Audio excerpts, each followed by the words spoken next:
Welcome back to our channel. In this video, we're going to show you how to add music to your Instagram story. Let's get started. Step 1. Open the Instagram app on your Android device. Step 2. Tap on your profile picture in the bottom right to go to your profile. Step 3. Now, tap the plus icon in the top right corner. Step 4.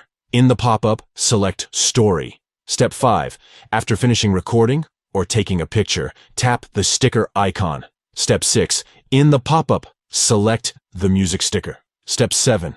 Browse and select a song you want to play with your story. Step 8. Finally, select which part of the song you want to use. That's it.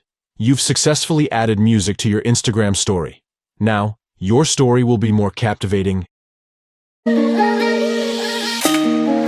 enjoyable for your followers. Don't forget to experiment with different songs and create unique experiences. If you found this tutorial helpful, give this video a thumbs up and subscribe to our channel for more Instagram tips and tricks.